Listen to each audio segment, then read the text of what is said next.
Bonjour à tous et à toutes. Alors, la migraine, mais que se passe-t-il dans le cerveau? Alors, je précise le cerveau, parce qu'il y a énormément de mythes et de préjugés vis-à-vis de la migraine. Et quand les patients viennent nous voir, docteur, vous êtes sûr, ce n'est pas une tumeur cérébrale, un anévrisme, ce n'est pas un problème de cou, ce n'est pas un problème dentaire ou de Dieu. Eh bien, vous allez voir que non. Et je vais essayer de vous expliquer simplement les mécanismes de la migraine qui sont maintenant beaucoup mieux connus. Alors, la migraine, c'est une maladie neurologique, une maladie donc du cerveau et d'origine génétique. Et ça, je vais y revenir puisque on en est à 180 gènes de prédisposition à la migraine. Comme acteur, vous avez ici le cerveau de profil. Alors, un cerveau humain, ça va de 800 grammes à 2,4 kg, en moyenne 1,2 kg, c'est 2% du poids corporel. Donc, c'est léger un cerveau.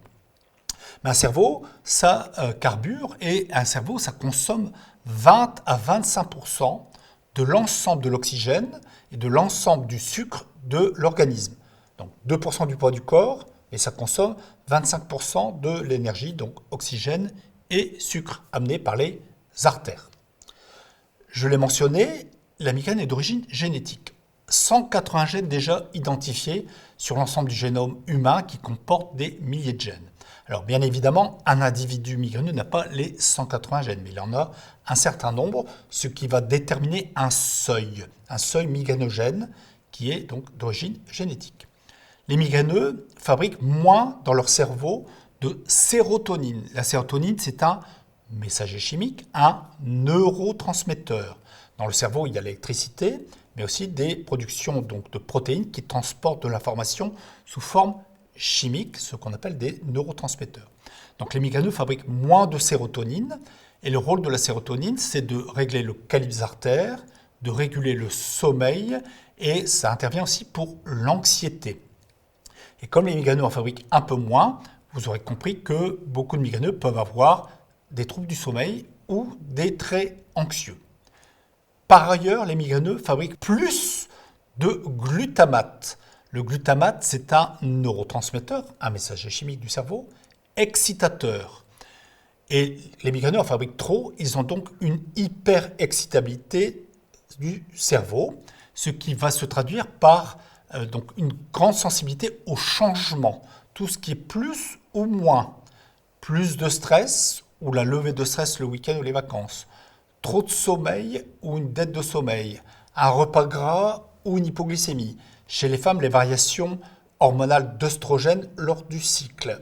Donc, toutes ces variations, le cerveau du migraineux est plus sensible et en deçà d'un certain seuil, la crise peut se déclencher.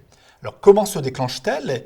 Eh bien, quand il y a ces facteurs déclenchants en deçà d'un certain seuil, ça va stimuler une région du cerveau qui s'appelle l'hypothalamus. Il y en a un à droite, il y en a un à gauche, et il y aura un dysfonctionnement précoce de cellules nerveuses de l'hypothalamus. Alors l'hypothalamus, c'est une petite tour de contrôle qui régule plein de choses. Les cycles biologiques, le veille-sommeil, ça régule aussi l'hypophyse, les hormones, ça contrôle le fait d'avoir faim, la satiété ou d'avoir soif, d'accord? Donc ça contrôle vraiment beaucoup de choses.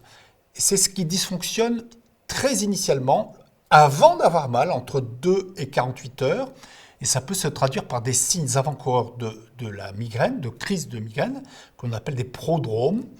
Une sensation d'avoir très faim. Alors, quand on a très faim, on mange par exemple du chocolat, donc le mythe du chocolat. On peut avoir une asthénie intense, un grand coup de fatigue. On peut avoir des bâillements en répétition. On peut avoir une tension dans les muscles de la nuque. Et tout ça, c'est déjà la crise qui débute, mais on n'a pas encore mal. Et ce dysfonctionnement localisé va se propager au niveau de tout un hémicortex par un phénomène qui s'appelle la dépression corticale envahissante. C'est un tsunami. Alors un tsunami, c'est lent, c'est pas épileptique, ça se propage lentement de l'arrière d'un hémicerveau vers l'avant, avec une brève excitation des cellules nerveuses, puis après un dysfonctionnement plus ou moins prolongé. Chez certains migraineux, ça peut donner ce qu'on appelle des auras, des gens qui ont des points lumineux, des taches, des zigzags. Et ce tsunami est une agression pour le cerveau. Et quelle est la réponse à l'agression dans le corps humain? Eh bien, c'est un largage de protéines de l'inflammation. Il y a toute une soupe inflammatoire qui est larguée au pourtour des artères des méninges.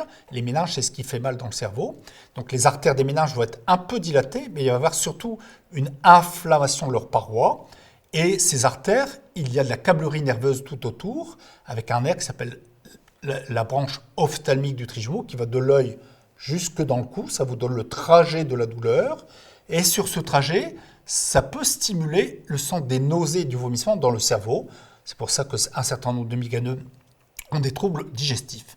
Donc là, vous avez reconstitué l'ensemble des mécanismes avec les différents acteurs, donc la sérotonine dont j'ai déjà parlé, et puis les traitements potentiels de la crise. On peut avoir des médicaments comme les anti-inflammatoires que vous connaissez, ou d'autres médicaments qui s'appellent les triptans, donc qui vont interagir de façon spécifique avec les mécanismes. Et tout ceci est sous-tendu par des gènes, puisque vous aurez compris que la migraine est une maladie neurologique d'origine génétique.